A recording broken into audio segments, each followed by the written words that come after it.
did the one thing you're not supposed to do as a car owner. Drive it off a cliff. I mean, aside from that, no. You're not supposed to like wash your car when like right before it's going to rain. Why is that? Because driving the roads, it just throws up fucking just shit everywhere. It's like the same thing as like driving down a dirt road. Driving down a dirt road, it'll like all that loose dust, right? But driving on the highway, it'll just kick up. It'll just make like little bitty pieces of dirtiness happen on your vehicle. But on the way to see Alex and the guys Saturday, I had stopped and detailed my car, and then as soon as yesterday happened, it's back filthy just by just driving it normally. What is that noise? Oh, that is that's your phone going off right now. I was wondering what was going on. My bad, listeners. I'm sorry. Welcome to episode 252. We're back at it, and at least Koba's phone was on silent. Well, on vibrate. I was also thinking like, what? I thought something was going on. See, we've had noises happen on here. We've had wild animals in the background. We've had some things that were like, what was it? And like some smoking apparatuses, and just like sometimes things are questionable. The old people during FET. Yeah, that was interesting. What y'all got going on back here? Yeah, that was. What's a podcast? Well, see, I still sound loud. I brought my volume down. Look here, Mr. Tony. It's like talk radio, but like, oh, okay, I get it. Hey, good luck with that. Yeah, thank you, sir. But that's what we need is luck with this, and that's all we ever. But yeah, welcome back to the show. It's good to be back always on this glorious marathon Monday. Yep, one of everybody's favorite days of the week. You start the work week, and we start the week with a podcast, I guess you would say. Yeah. Well, we either do it on Sundays and Mondays, so technically we are starting at the beginning of the week regardless. But yeah, we back, man. Thank y'all for tuning in and listening, man. We got some things, some things you really don't need to know. Really, it's just I guess I wouldn't say useless information, but I'm not talking about what Joe has. I'm talking about what I picked out in this book. The book of knowledge. Book of knowledge. Yeah, we got some facts today for y'all. But we gonna hang out and do what we does, man. So how was Eclipse Fest? Eclipse. It was good. I didn't stay the whole time because those boys ended up headlining. I told them that I needed to get out of the house, so I'm gonna come hang out, and we hung out, and it was a great turnout, wonderful energy, bunch of great bands. Got to talk to a bunch of people, wonderful people, and I think they had a really good turnout, man. They really did. They had pre-sale tickets and stuff. I don't know how many they actually had sold, but each band had them. But it was a pretty decent turnout with like a food truck and all. It was great. And that was at Feed and Seed in Lafayette, right? Yes, sir. Right there by the tracks downtown, right there near downtown Johnson.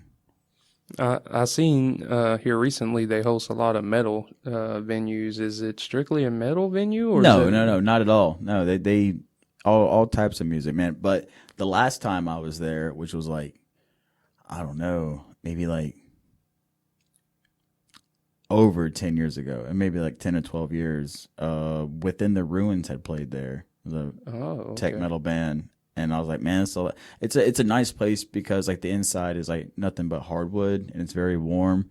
And shout out Justin Doan, he's there running sound. Muffin, he's originally from the DeRidder Rose Pine area, very old friend of Alex's.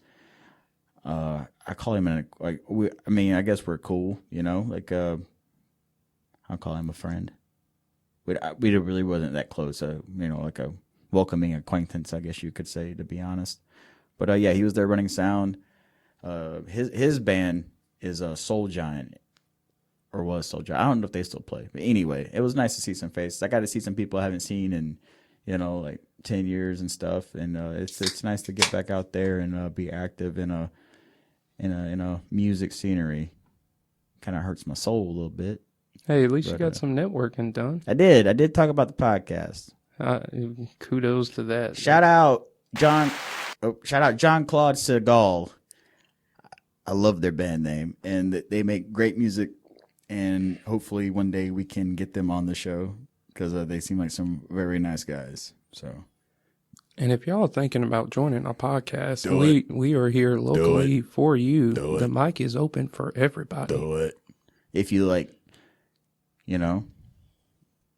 being degenerates with us. Yeah, I mean, we're not bad people. We just got bad tendencies sometimes.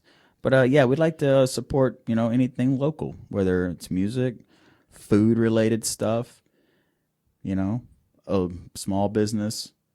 You like beating up other people, we support you too. As long as it's professional or amateur. If you love to beat the shit out of somebody or getting beat up in a professional setting, come holler at us. Tell us about your life perspective of getting hit in the face and tossing it back to the next guy. Did you see the last UFC? The champion, was it the welterweight championship? It was between the dude that starts with a B. Is Muhammad is his last name, if I'm not mistaken. I couldn't tell you, dude. Anyways, the dude got his lip split in half. Like at the end of the round, like his whole the top part was split completely in half by the other guy, and I'm like, and that's why I give all the props to all the people that do combat sports for You see, that's the shit I was talking about with Shane, man. And that's great. How do you come back from that? That's gonna scar his mouth forever, and he's gonna know he lost his title and the way his face looks permanently. Well, there's different driving forces with people and their passions and their hobbies. Like look at like that dude who was his name? There's several people, but the guy Alex Honnold who free solo climbs mountains and shit. Fuck that. Have you seen the dudes that climb the skyscrapers and shit with no parachutes? That's what I'm talking about. Those types of motherfuckers who just like free solo climb faces of immense heights. Just why, fuck, man. This shit gives me anxiety. But I love watching like rock climbing and mountaineer documentaries just because like the extreme conditions those guys just like undergo the entire time. It's intense. It's kind of like when I look at it like rock climbing and all that extreme shit, it makes me think back to my job at work, and I have to put a harness on sometimes, Had you go, what's it, like 6 feet or something? 8 feet? Fall arrest. Yeah. So, what's crazy about a harness too is if you fall at a certain height and you're just dangling there, the harness will cut the circulation off to your, what's that big vein called in your thigh? That carotid artery. Yeah, and kill you. So, I have been seeing some videos where they have like self-correcting harnesses now. So like after, let's say your sudden drop, you pull another line, and it's supposed to like rip another thread to help right yourself if you're in a bad position. It's supposed to help you keep upright if that does happen. But even still, if you're left hanging for so long, I don't think it really combats that. I think it just like helps right yourself. You ever seen how they have to get people down like that? It's like a big pole. You gotta get like this big pole and kind of like ring them in and then bring them down. It's some wild stuff. We did some light training on it at work, and it's just with the skids and stuff. Yeah, having to tie people down. It's wild. We gotta tie off sometimes. Like if we have to climb on top of the crane to do something to like grease the zerts and like the hydraulic systems and stuff like that. But any chance I have to, I don't try. I mean, I won't say any chance I have to, because sometimes you're only climbing up 4 to 6 feet anyway, 10 feet, maybe 30 feet at most. But I try not to exceed that, You said zerts. What are zerts? Zerts are like these little like nipples. We call them alamites at work. That you put the grease gun into? Yeah. Oh, yeah, we call them alamites at work. Alamites. That's what their like real name is. What is? It's not called zert? No, they're called alamites. Well, they call them zerts. They look like little silver nipples. Yeah. Yeah, them are alamites. Put a grease gun in it. Yeah. Oh, alamites. Y'all have battery powder grease guns and shit? We got both. We got the old school manual But yeah, we got that Milwaukee one. Yeah, we got that shit is so convenient to fucking have, dude. I know we don't talk about. I built a a fire hose reel. Like with the big fire hoses. But the hose pipe? No, like the big reels of fire hoses. Yeah. I took one of them apart and made a attached a grease pump to it, and made like 100 foot of fucking grease line, so I can just go from a big barrel and do the fucking machinery at work. Your regular old garden hose? Yeah. The hose pipe. A hose pipe. Yeah. That's a hose pipe, dude. It's weird, the different slangs on the job sites, I guess. I don't know. My mic still sounds kind of loud, and I have it turned down. I think mine sounds okay. I think you're good. Yeah, maybe I'm just tripping. It is what it is. But make sure to check out Third Coast Podcast on 5000ws.thirdcoastpodcast.com on all major streaming platforms, Instagram, Facebook, TikTok, and YouTube. Wrong one. Wrong.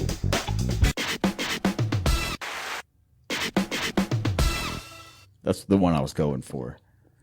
Sorry, listeners. Just bear with us. Yeah. We're going to get through this episode. We prepared strenuously for this show. Yeah. Like, hey, man, I got some beers to try. And Joe's like, all right, well, I got something we could talk about. So, fuck, what you want to lead in with? You want to go with the first topic? Yeah. Okay. So these are some conspiracies that I found about Louisiana. And the first one is the dumps. DUMBS. So the claim is deep underground military bases, dumps, exist beneath Earth's Louisiana swamps, especially near sinkhole-prone areas like Bayou Corn. And Bayou Corn is spelled, Bayou, then corn, C-O-R-N-E. But a lot of people don't know what bayous are. It's kind of hard, talking to you about this, but like so think of a bayou as like a long lake. It's like a creek, but it doesn't have running water. It's just water, but it's like elongated. It looks like a river or a creek, but it's not. It's just a bayou. It just holds water. That was a great definition of that. I mean, that's the best you're gonna fucking get from me. Go fucking Google that shit. Okay. Anyways, so the Bayou Crane sinkhole disaster. Corn. The Bayou Corn sinkhole disaster in 2012, where a massive sinkhole suddenly appeared, sparked widespread speculation. The official cause was a collapsed salt dome operated by Texas Brine Company, but conspiracy theorists. Those motherfuckers. But conspiracy theorists say the event was actually caused by secret tunneling for underground military infrastructure. That's some dumbass shit already. Tunnels connected to other bases around the U.S. called seismic activity and booming sounds in the region blamed on drilling or alien transport systems. Alleged sightings of black helicopters and strange light near the area before and after the sinkhole formed. And this is why people believe this. The remoteness of the area, lack of mainstream follow-up, and historical precedents of hidden government experiments in the South. Tuskegee, MK Ultra, fueled by paranoia. All right, well, speaking of paranoia, I think the people who came up with this are dopeheads. One. So you don't believe there's government tunnels underneath Louisiana causing massive sinkholes? Hear me out. In the Bayou of Corn. If you have any inkling of a fucking brain, especially living in Louisiana, everybody knows that the water table, especially the further south you go, this is down by like Camry or something? No. By fucking Avery Island, where Tabasco's from. It's like not far from that at all, because it used to be like a salt mine, right? Avery Island, is that prison Trump was talking about reopening? No, that's that's a joke. Okay, shut up. I thought you would say something. But no, that's where Tabasco's from. Anyway, all right, two things. Everybody in Louisiana knows that the water table is fucking, you dig down like 4 feet and you'll hit water. You know, especially the further south you fucking go. Everything is flooded. Water is just, the water is there. Second of all, the booming that they're hearing, that's just meth labs exploding. And the helicopters, that is offshore workers leaving to go to work. So I think it's dope heads that came up with this dumbass. It's literally called DUMBs, deep underground military bases. Well, these dumbass asses, yeah, dope heads. That's just, you know, my conspiracy theory. Hey, yeah, you never know. The government can maybe are like water benders and move the water table around for the tunnels. Maybe, man. But yeah, that was just I typed up. I didn't think there was a conspiracy theory about that. It's just me, like, you know. Wait, I mean, I've heard like hauntings, you know, that there's always like paranormal stuff, you know, and that's more to me, that's more likely to happen than underground military complexes. One that didn't make this list was the Nicolas Cage vampire theory because he has that pyramid tomb. They believe like he's because he has deep ties into New Orleans and stuff, so they believe that Nicolas Cage is really a fucking vampire or some bullshit. Yeah, isn't it the grave site that he bought to erect his giant like concrete fucking I'm glad pyramid? You kept going with that. It's in the same pyramid as Marie Laveau's. Like, yeah, he was obsessed with her, apparently. Cemetery. He's not even from here. Yeah. But it didn't make the list. I was like, yeah. You know, the coolest thing about Nicolas Cage is that his son's a metalhead. His son drags him to, like, you know, to go see Slayer and shit like that. Oh, all right. Yeah, that's pretty cool. I fuck with that. All right, let's go about this Superdome here. The cursed New Orleans Superdome claim.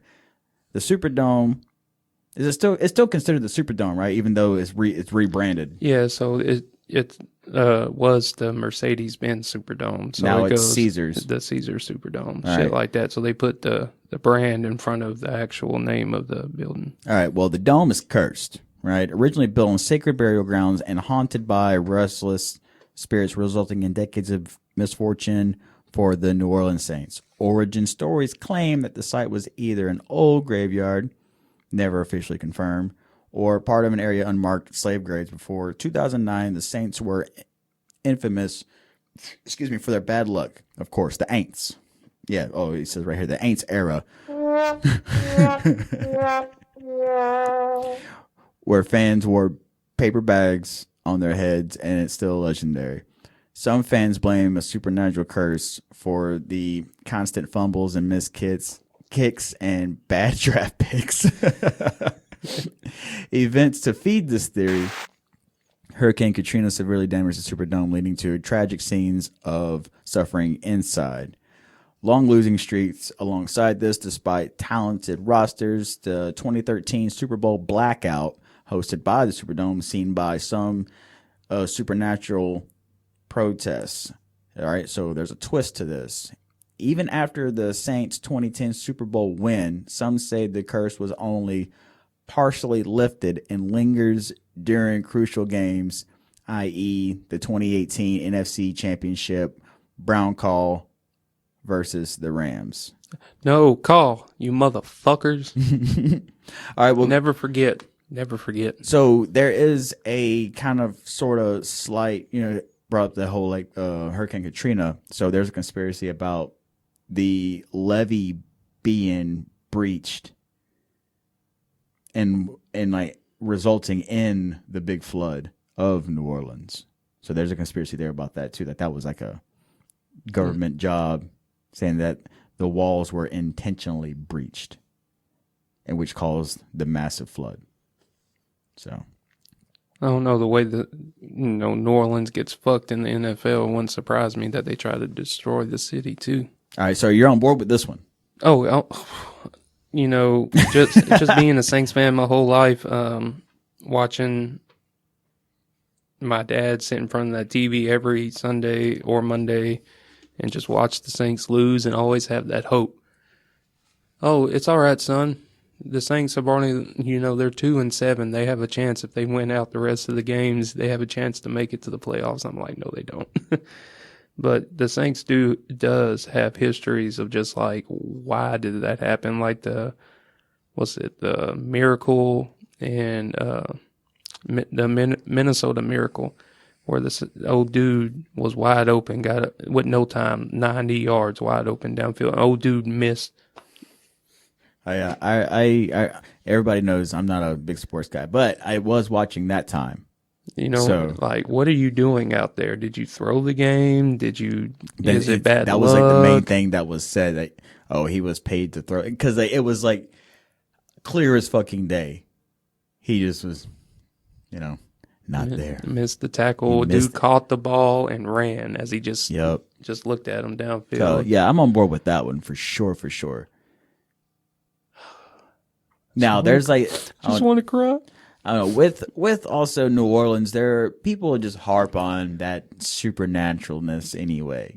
People, that's like their fucking shtick. You know what I'm saying? Like anytime that there's anything bad, they just like, that's... that's Well, downtown New Orleans has like voodoo houses and like old haunted vampires, and it's a city of the supernatural. It is. I guess. I don't know, some shit like that. I mean, and I like it. It gives it an appeal. Kinda. At the same time, I don't know. Maybe it just gives people the reason to always wear shoes down there. No flip-flops. Never wear flip-flops. If you wear flip-flops to New Orleans, I don't trust you. How much of that you got left? A little bit.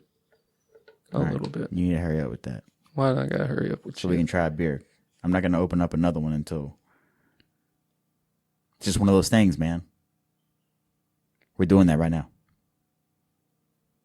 Oh, I just wonder if the listeners are like, why is it being so fucking quiet? All right. So while Joe downs that beer, the Rugaroo government cover-up. You want to get in on this one? Huh? Oh, do I have to read this one? I can. Here. Oh, yeah. The Rugaroo, the legendary Cajun werewolf, is a real cryptid, possibly a genetic engineered creature or alien species, and the government is actively suppressing sightings. Ancient species. Ancient species. Is it an ancient species? Who knows? Is it genetically engineered creatures? By Tulane. I lost to Tulane. I know this is completely off topic. So I've been playing NCAA college football, and I always play as LSU, but man, someone gave me that work today and talked shit to me the whole time when they were playing Tulane. And now Tulane's unranked in college football. Yeah, their football team is like fairly new in the system, right? Oh man, not even 10 years old, right? Yeah. That probably was a 10-year-old beating. No, it was an older guy, but he was talking shit like, "Bitch, you ain't about to stop this." I'm like, "Yeah, I got you," and then he was just ran all downfield on me and shit. What game was that? NCAA college football. College football, hell yeah, dude. Yeah, you know what's funny about the college football cover? What's that? The three people that are on the college football cover for 2025, one person got drafted in the 3rd round, one person went undrafted, and another person got drafted in the 5th round. Damn. Because Shakir Sanders got drafted in the 3rd round. Ewins from Texas got drafted in the 5th round, and then the other guy on the cover went Skadibo. He went undrafted. I think I might be wrong. Sorry, listeners, but yeah, it's something like that. Skadibo. Running back out of Arizona. Hell yeah. Shout out Skadibo, dude. The Tridents, I think. If I got that wrong, Arizona listeners, I apologize. Hell yeah, dude. Okay. We fuck with Arizona around here. Desertness. The Rugaroo legend has deep roots in French Catholic folklore, brought to Louisiana by settlers. Why would they bring it here? I don't know. It's said to roll swamps and punish disobedient Catholics during Lent. Hell yeah, dude. Yeah, y'all better not fucking drink or eat that meat. Modern conspiracies include The Rugaroo is actually a product of a black budget genetic experiment. The military conducted tests in Louisiana marshes in the 1960s and 70s, resulting in escapees or mutations. The Rugaroo signs are covered up with disinformation campaigns, i.e. blaming bear attacks, swamp gas, or drug-induced hallucinations. Okay, I can believe the last one. Yeah, because we... some of the drugs that I've ran across, and like you do that shit, like why? Anyways, stories of hunters seeing huge figures with glowing eyes near Homa and Morgan City, livestock mutilations without rational explanation. Locals who won't enter certain parts of the swamp at night, saying they hear it growl. But here's an extra twist for everybody that's outside of Louisiana. There's an annual Rugaroo Fest in Homa, is seen by some believers as part of a normalization strategy, making it fun costumes so no one takes real sightings seriously. The government is trying to trick you, to hide in plain sight. Well, how I want to say about the black bears. So growing up, the guy my mom was married to, he was doing some work down in Plaquemine, and there's a lot of waterways and bayous and stuff down there. Well, there was this kind of like correlates with the Rugaroo, but also Bigfoot. They seen some things down there, and people wig it out, but they would just chop it up to Bigfoot, whatever. Now Louisiana has black bears like all across the state. And they're just, the numbers are growing enough to where they're, there's a lottery drawing in hunting season now. Yep. However, I've seen and heard some questionable shit myself. Because there are panthers here also. Yeah, that's scary as a motherfucker. Fuck yeah, that shit's scary. Hearing that shit in like out in the woods, that is terrifying as a motherfucker. But maybe that should be our next design, like a Rugaroo, third coast Rugaroo. Yeah, but is it just too cliche now? Is it just dope heads again? Or is it, or is it the dope heads with their drug-induced hallucinations, man? Damn, maybe it's a drug-induced black bear. Maybe it's a certain drug that allows you to see cryptids. Ooh, oh, that's cool. That's a good one. We should pitch that to Mitch. Like there's movie. Like a certain mushroom or a certain thing that allows you to see. Well, what was that? You ever seen that movie John Dies at the End? Does John die at the end? I think John dies. No. Is this Dear John? No, it's definitely not Dear John. But they come across this drug that opens up a different like dimension of reality or whatever. And so once you take it, you're able to see these like demons, these like interplane demons and stuff like that. So maybe we could write a script or pitch a script to Mitch about a drug induced site that you could see cryptids. That'd be cool. That's copywritten by Third Coast Podcast. You can't take that. Make sure to check out Open Heart Productions. I'm trying to. I wanted to say it right. I hate that sometimes I say shit wrong. I thought you were about to plug the show again. Like, no. I was get them, Joe. Tell them who we are. I was plugging Mitch and them. Big shout out Mitch, Zane, Richardson, just everybody up north. I know we ain't seen y'all in a while, but we coming through. We gonna be back, or y'all gonna have to come see us, one or the other. We gonna. Well, the next one we appear in, we actually are gonna die. Spoiler alert. Yep. It's sad. Good thing only 5 people listen to the show now. Yeah. So we appreciate all 5 listeners out there. Hell yeah. Are you done with that beer? Yeah, close enough. All right, so we're going to try something. I have never heard of this brand. What are we going to try for all the listeners to see? We are going to try...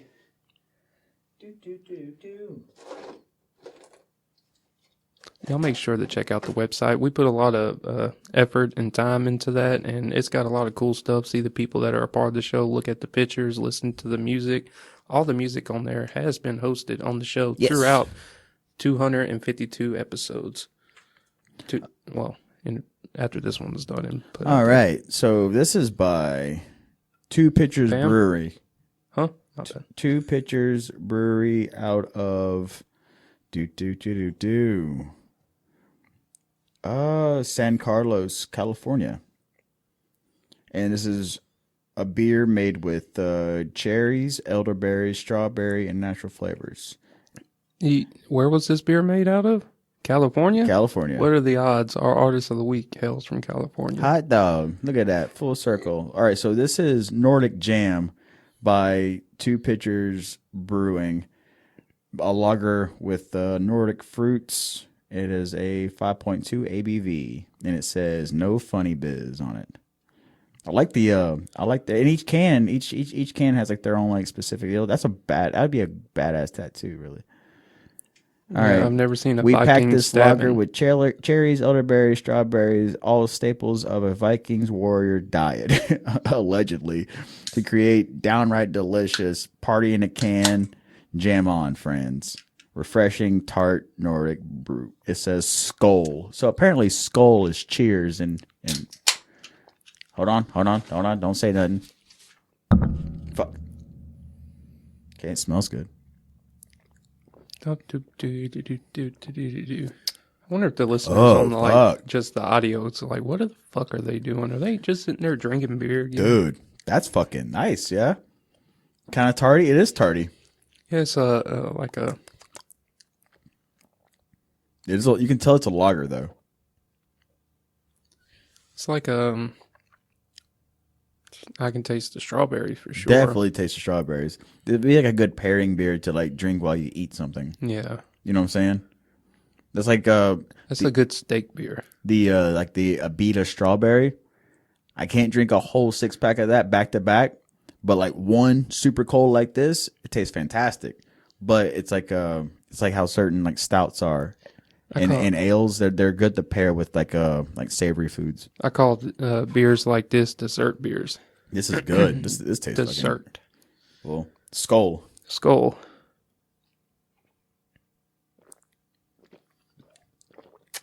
Oh yeah, dude, that's fucking great. That's not bad. No, it's not bad at all. Well worth the buy. So what's up with this nudist colony bullshit? All right, so we got something. Joe told me to flip and find. This is my second flip, and I found this. 8 basic rules of a nudist camp. So what really goes on at a nudist camp? A lot of non-nudists assume it's nothing but sex, ogling, and more sex. The truth is that nudist camps have a very well-defined rules about appropriate behavior. And most nudists are really there to sun, swim, backpack, canoe, even skydive in their glorious birthday suits. So to toss your misconceptions aside, and clothes. Yeah, I had some misconceptions. I'm sorry. Okay, well, you got to remember these rules. Okay. All right, you got to take it off. Go full-fledged pieces out in public. Can I ask you a question? Go ahead. Do you think it's easier to be a male nudist if you're more well endowed? Do you think that the number of men that are not well endowed would never even think about being in the nudist colony? Well, it makes me think about, remember the movie Euro Trip? Yes. Okay. Oh yeah. So when they go to the nudist beach, there's nothing but dudes there. Yeah. I think just like, dudes just like to be naked. Yeah, I feel that.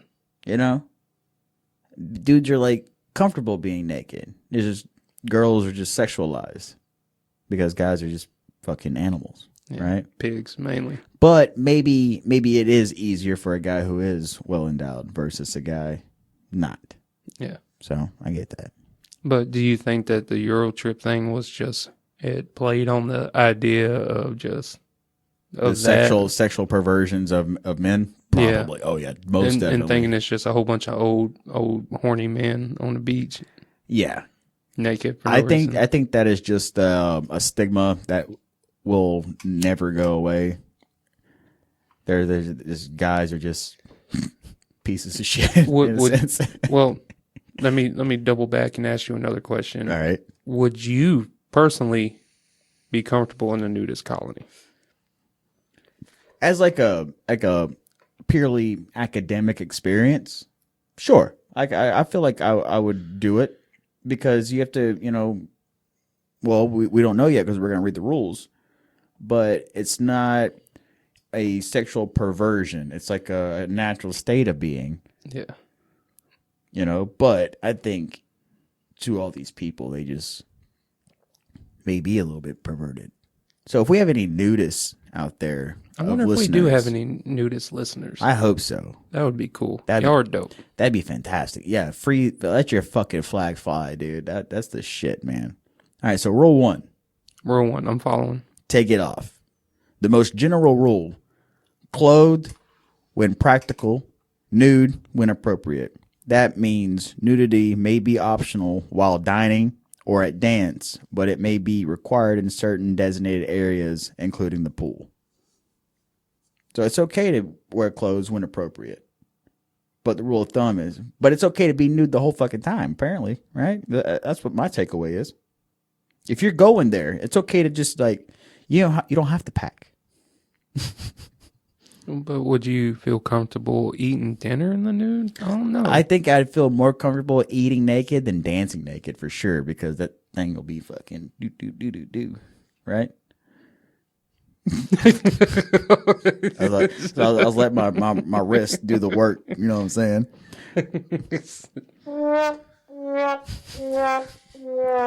All right. So with another proper etiquette, number 2, tote a towel.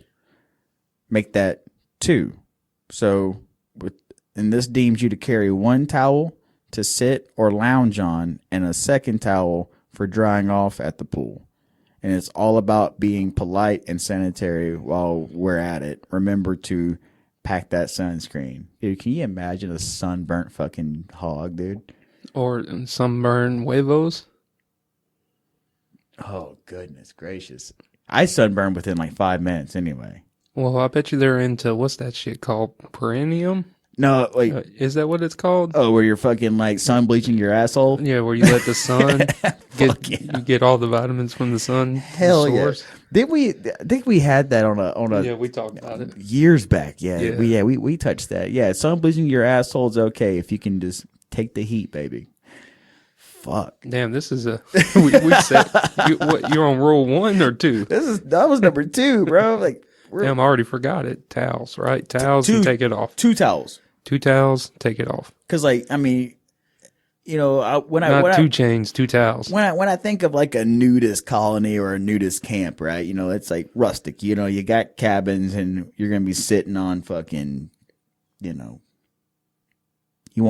I would prefer to bring a cushion, or maybe it's okay to be nude but just wear a backpack to keep some shit in there you may need, like a cushion, a towel, sunscreen, right? What's it called? I see your brain over there fucking working. I'm not even gonna say what's on my mind. Nah, dude, go ahead, let it fly. I wonder. Come on. I bet you boners are acceptable too.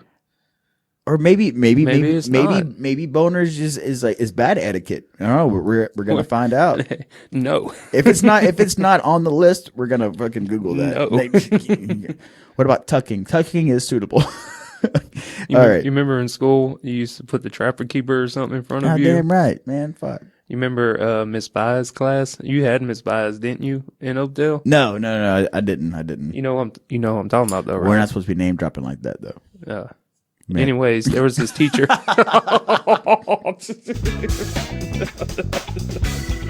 bad.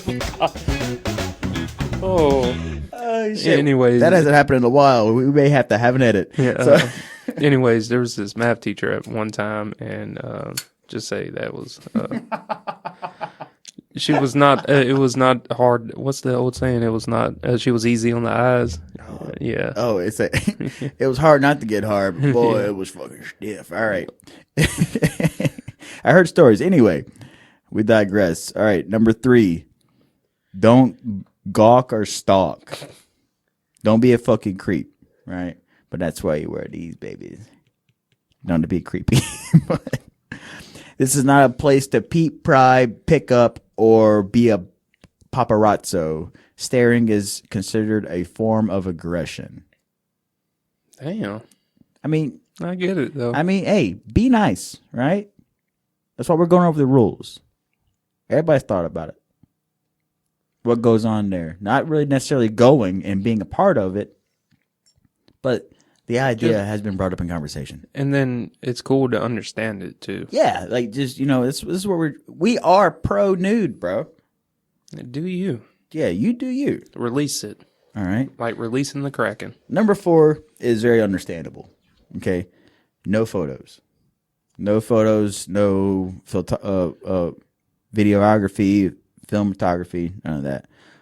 Along those same lines, be sure to check the resort or facility photography guidelines before trotting out with your camera. Most nudists are rather camera shy, and it is considered rude to take pictures without asking for consent. After all, no one wants their boss to see photos of them at a nudist vacation on the internet. True. Yeah. So I agree with that. Within reason, these forms of exhibitionists as nude goers, it's like a I like your wordplay on that. It's like a retreat to be free, Don't sexualize it. It ain't just like that. These people just maybe it's just like a type of taking liberty to that, being free. So, like I said, we're pro. Dude, Third Coast Podcast is sponsored by nudist camps at this point. So, I fuck with it. All right, number 5. Very understandable. Very understandable. Keep your hands to yourself. In other words, ixnay the PDA. Any overt sexual behavior that causes others to feel embarrassed, offended, or uncomfortable could get you kicked out. And say, that is assault. Hold on. Technically. So if they have rules, right? They do. There's a nudist colony in like East Texas, dude. So do they have a like police force or like an enforcement of that they can be like, hey, you're not following, like, do they have nudist police? I'm sure they have a council. And it's like, hey, you can't do that shit. Yeah. But I'm pretty sure the only people attending are aware, kind of like with like the swinger mentality. Apparently swingers, there are do's and don'ts within swinging and meeting. It ain't just about picking up. It's like interconnectivity within that freedom to be yourself and to fulfill your desires. So there's got to be like a base of understanding with these things. And i.e., that's what we're doing. Today, the more you know. Today is a very learning podcast. All right, number 6. We're almost done. We're almost done. All right. Stick with first names. Many nudists prefer to keep things on a first name basis for privacy's sake. So this is like and that's cool, But I can also kind of see people being like, fuck yeah, dude, we get down. But also maybe like I was talking about, people use this as a retreat to express themselves. Well, with social media and how workplaces are nowadays and how easy it is to just have everything you do just out there. So I can understand that. Privacy is something hard to come by nowadays. Oh, shit. Number 7 goes with what you fucking asked a while ago. What? Flagpole. Flagpole? Flagpole. Okay. Contain your excitement. Guys, erections are regarded as perfectly normal, but they're not exactly proper in public. If a case of overexcitement overtakes you, turn over, take a quick dip in the cold pool, or bury it in the sand. So yeah, that's what I was saying. It may be frowned upon. No, no. You calm down there, sir. Before you go, don't take your tea. Leave the testosterone at the house. You know what I'm saying? So, what I'm gathering from this, though, is there's always a pool available in a nudist colony. There's always a water source, and that's the main congregation area. All right. Excuse me. So, like the last one, which I can see two sides of. Okay. It says no swinging allowed. Don't attend a nudist camp expecting a sexy time. Generally, nudist camps are an adamant that they are not sex clubs and that anyone acting inappropriately will be kicked out. In fact, there are some camps that won't accept a married person unless their spouse also joins. However, I don't want to think that's 100% because fuck. Yeah, if you're going to a place to expose yourself and to be around people who are exposing themselves as well. There's got to be some type of like drive there. Yeah, I feel you on that. That seems kind of. But it's like there's a respect issue, I suppose. I get that, right? Maybe it's just they're trying to. It's like a differential thing, or mitigate a bad time or like the wrong people, or just try to hold it to a minimum. Yeah, if that makes any sense. Maybe so. Okay. Yeah, but we support y'all. If y'all want to let it hang loose, let it hang loose. That's what Mother Nature intended. The government only confines us to clothes to keep us from our spiritual purpose on this earth anyway. Very beautifully said. I like that. Go out and ground. Burn some fucking sage. Get rid of them fucking demons. Yeah, get rid of those fucking demons, boy.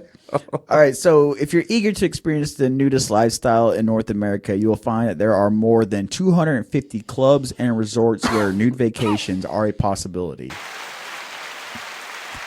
How many again? Can you repeat that, 250. Please? More than 250. Ooh-wee.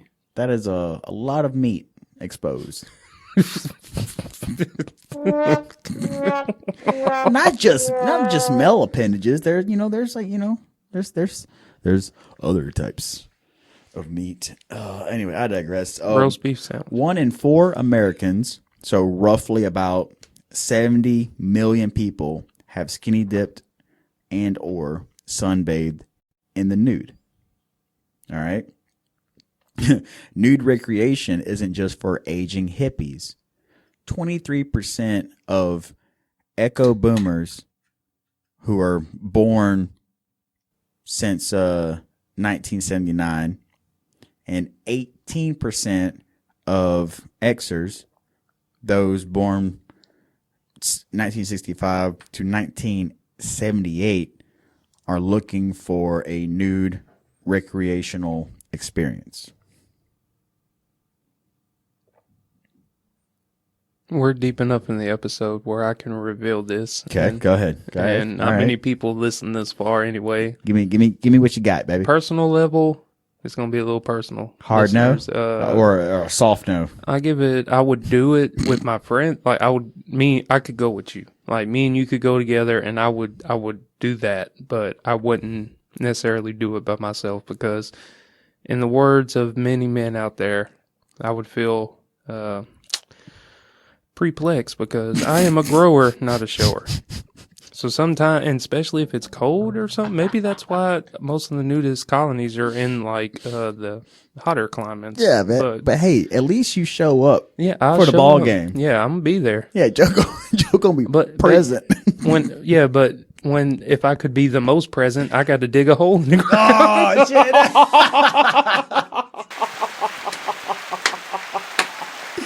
I love it. I fucking love it. So dude. it would take away my pride moment. I have to put it in the water. Look, dude, hey, fucking skull. That. Oh, all right. Well, fuck. All right, we gotta get another one. Well, props to you Joe.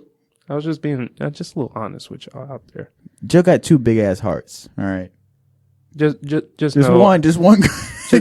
just know, listeners. I did make 4 kids, so it ain't that bad. Just one of Joe's hearts. You know, you can't tell.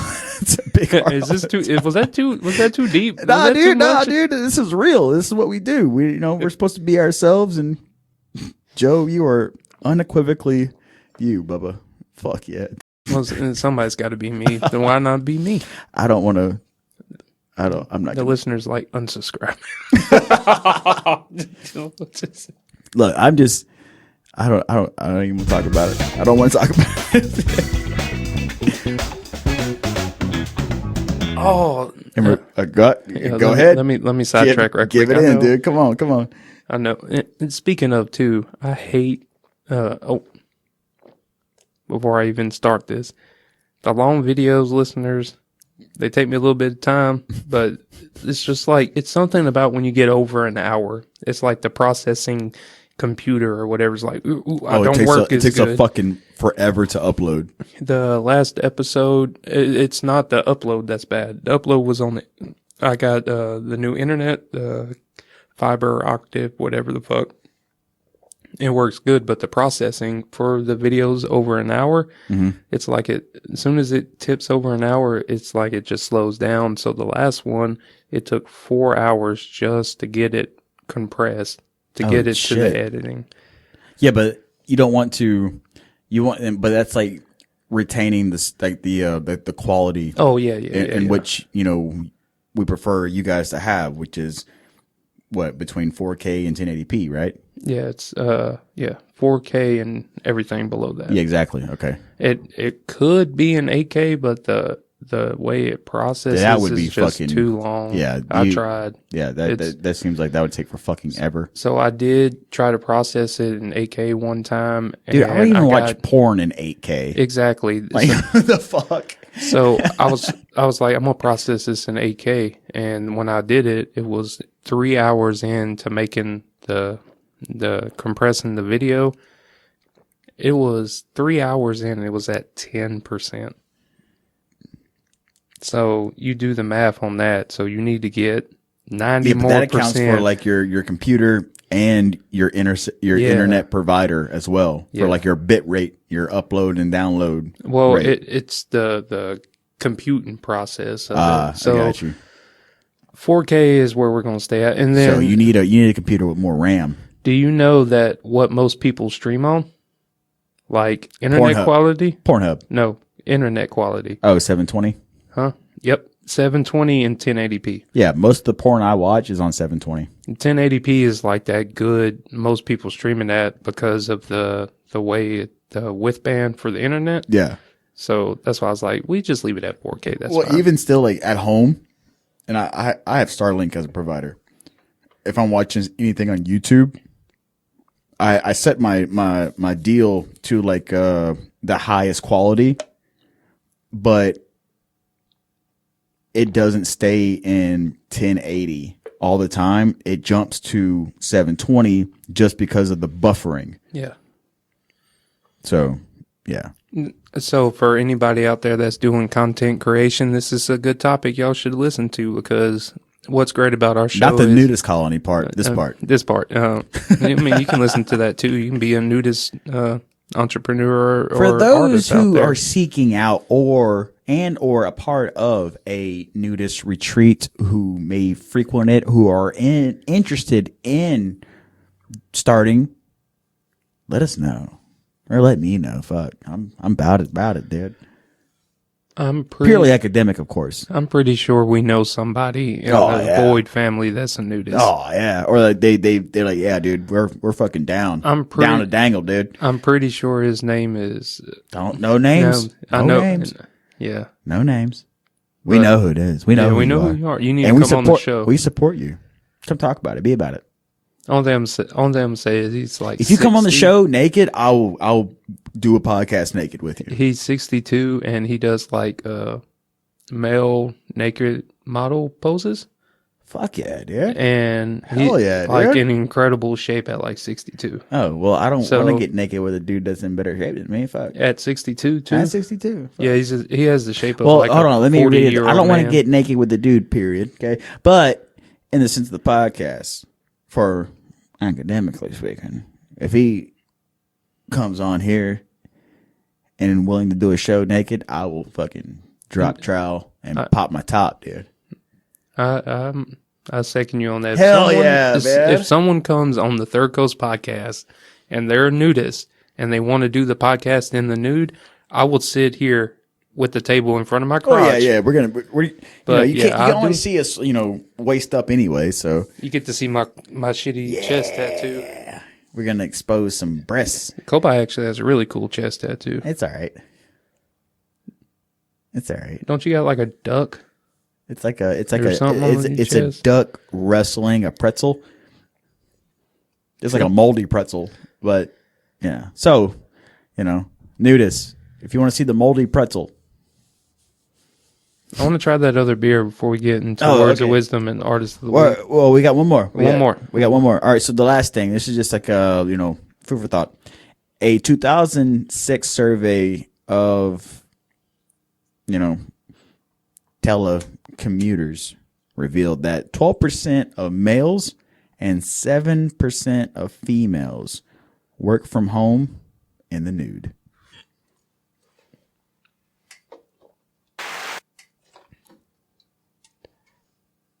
That's great. Getting paid in the nude. Getting paid in the fucking nude, dude. And if you've made it this far into episode 252, make sure to check out and subscribe to our YouTube. We would really appreciate that because we're on the tipping scale. We are at 413 subscribers. And big shout out to the last 2 episodes, which have done very well on YouTube and have done really well hourly wise. The Darian Hayes, it's 250. It has and Shitty Shane too. Yeah, the 250 has it has 647 total watch hours on it. And then episode 251, even though it's only been released for it's been released for like 4 days now on YouTube.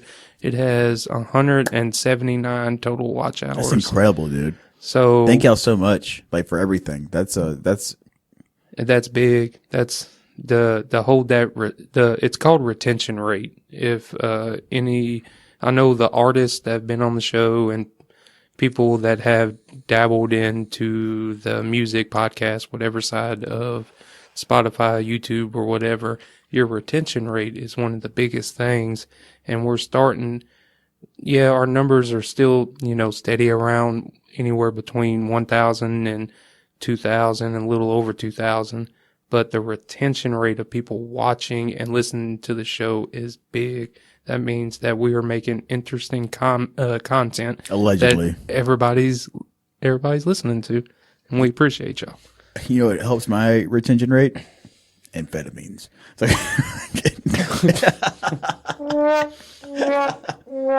All right, so we got we're gonna try one last beer on today's episode. We're gonna try 2 more on the next one. So today, I think these may all kind of be in the same realm as considered a Radler. I don't know enough about what a Radler is to talk about it, but it says lager with grapefruit and a hint of blood orange. Oh, I like my sours. That one right there is a bad motherfucker.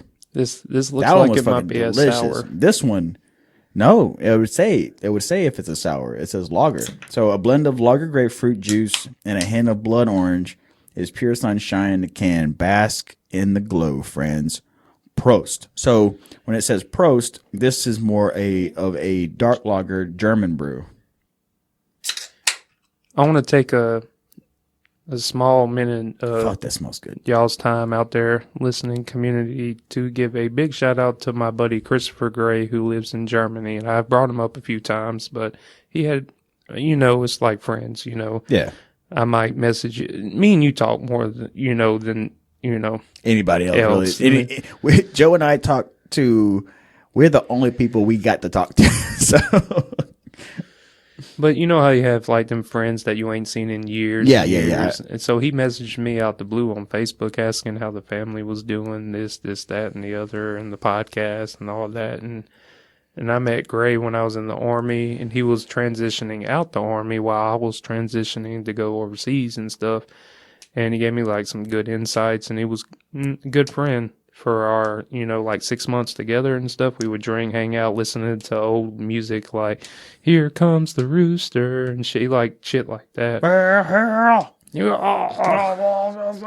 What was that genre of music? They carried out the vowels and shit. Oh, it's like fucking like Pearl Jam and shit, Blue Oyster Cult and things like that. But he was a good friend, and he messaged me back, and it just made me think when he said Prost, because he lives in Germany, he has a wife and kids and when stuff. you send that motherfucker a care package of Louisiana. I tried to send him, wanted to send him a shirt. He said it's going to cost like $40 or $50 just to mail him one shirt. Well, we'll have to build up a box then. We'll send him not just a shirt. Make it worth his, we should do that. Anybody over the pond who's a listener, we'll work with you. Let us know if you want something. We'll fucking get out there. Oh, and shout out the band out of Lafayette, metal band, Devoutist.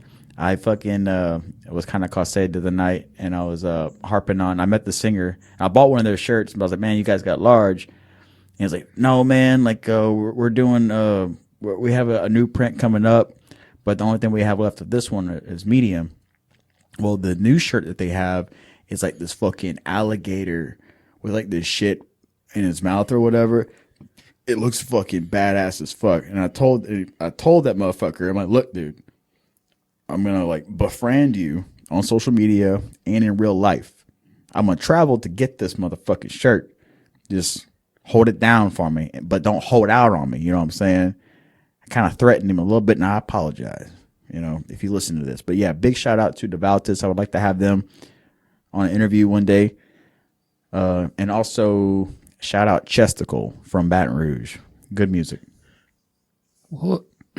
Hold up. What was that name? Chesticle.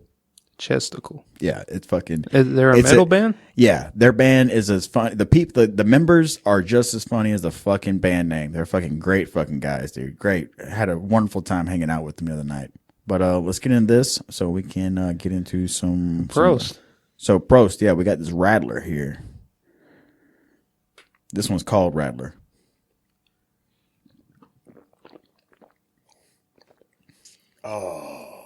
Oh, that's good. That's very citrusy. Fuck, that's fucking good. No, that's top tier right there. Dude. That's probably one of the... What did I fucking stumble across, dude? No, this is a beer right here. This is fucking good. Oh, and it's a lager. Joe and I are big proponents of Pilsner. That's what we drink. That's like beer drinkers. It's fuck. This is fucking fantastic, bro. I found this at a Total Wine. It was a 12-pack of 3 or 4 different types of beers. I could drink the shit out of this right here. Big shout out to Two Pitchers Brewing, dude. Oh my goodness, this is great. So my sister had got me some fucking tequila from Corlejo. Yeah, but that's the Añejo. That's the red bottle, the blue bottle. The red bottle. Red is Añejo, so Añejo is aged. That I took a shot of it, and this is from Mexico. It's good. It is strong. It's good, and because I, if the listeners don't know, I prefer brews, and if I do, I like tequila. I will take shots with you or whatever, but typically I don't drink a lot of hard alcohol. I like just brews, but tequila is my niche. If I go outside of brews, I like tequila. I like bourbon. So my thing is I like taking a shot of tequila, and then I chase it with a sip of Sprite. I took that one shot of that the Mexican, from Mexico version of that. It made me red in the face almost within 2 minutes, and I was like, I had to drink a bottle of water, took a shower, and I drank one more beer.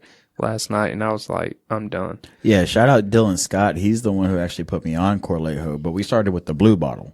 Like the blue it's like the most beautiful blue you'll ever see. But the red is also like super rich, like blood red bottle. Yeah. But like even like the blue bottle tequila is fucking great, man. And I hate tequila. I really fucking do. It's smooth, no bite to it. That's the dangerous ones. You know how we drink it? So you do a shot, and then you do like 2 shots of grapefruit juice. Then you like squeeze 2 lime wedges, or you can just put lime juice in it. Maybe like 2 tablespoons of lime juice in a glass. Fill the rest up with Topo Chico. You know, the bubble water. Yeah. Put it on ice. Fantastic. I never thought you want to get crazy with it. Throw a fucking couple of maraschino cherries in there. Oh, make it a little sweet and a little color to it. Boy, it's so fucking good, dude. So fucking good. And like I said, I hate tequila. Tequila it's just like gin, because tequila is made from the agave plant, right? It's a fucking goddamn like pine bush, a cactus pine bush looking thing. So like gin is, you know, made of like juniper. Juniper is like a type of fucking pine bush. It just tastes like pine trees. But it gets you where you need to be. But yeah, Corlejo ain't bad. It's way better than fucking Cuervo and fucking Don Julio and shit like that and all that cheap shit. Don Julio and Cuervo is like the Jack Daniels of fucking tequila. You want me to blow your mind right quick? Do it. So, you want to know how to make a organic Sprite? Oh, with pine needle. Yeah. I never knew that. I knew about it, and what's crazy is before I came here today, I was scrolling through TikTok, and a guy did his step-by-step process to bottling it, and apparently it's super refreshing. Yeah. Excuse me. Never had it though. Allegedly. I fuck with that though. You want to read the artist of the week? You want me to? I'll do it. I know you read the last 2, so it's all right. So, artist of the week.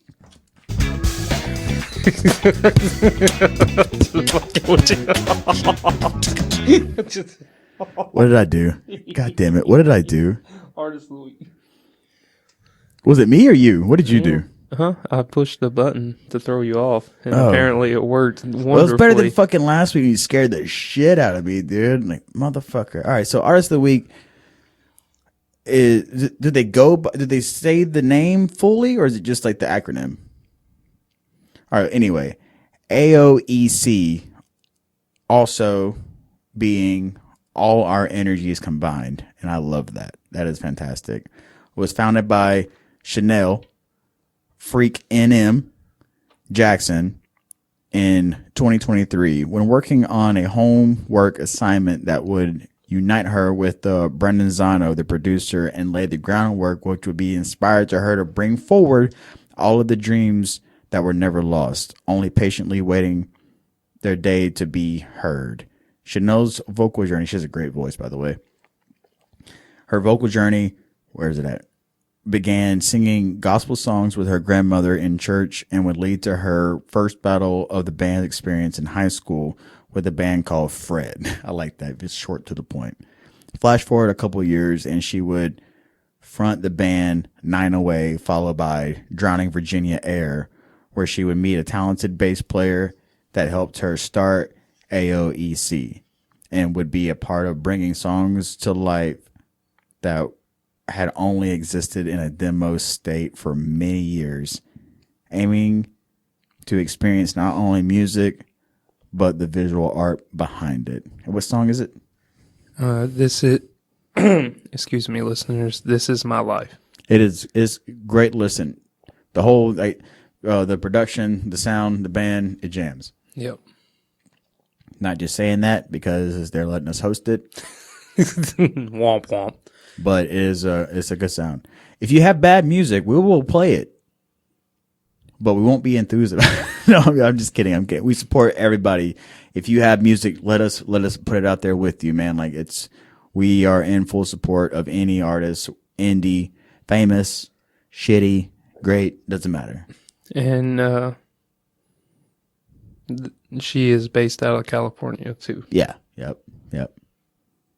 Awesome. All right, give me some wisdom, baby. My words of wisdom is don't be afraid to ask for help. And as a man, I know that kind of is a hard thing to tackle sometimes. And I've been going through it recently with my fucking bullshit with the vehicle situation. And yeah, man, that's been I know it's been fucking tough for you guys, man. Financially dumped a lot of money and thought it would get fixed, and the engine ended up locking up. And I mean, there's a lot of hope that I can get a lot of my money back and the car fixed, but it's just going to take time. But that's what I'm getting at, is just don't be afraid to ask for help, because sometimes you just need that help, and you'll be surprised on how many people will come out and help you. I guess that's my words of wisdom. Right on. I know that we do have sober listeners, but I want you to listen and heed my words to the best of your abilities. Don't drink to forget, drink to remember. Alcohol is a depressant. Don't use it as a fucking crutch, because it's not going to help anything. So if you were to do it for for an emotional value, do it for something positive. And, it's all about perspective.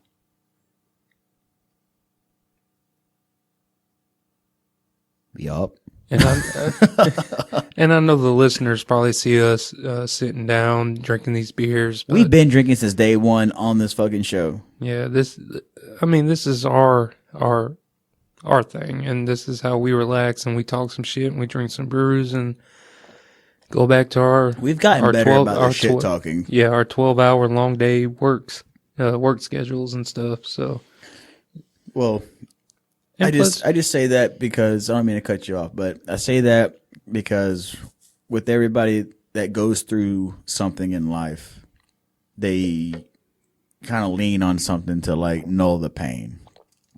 It's better to accept and acknowledge and adhere to it, to build yourself a new narrative to live upon. And that's all I'm saying. And it just so happens that there's alcohol involved for me.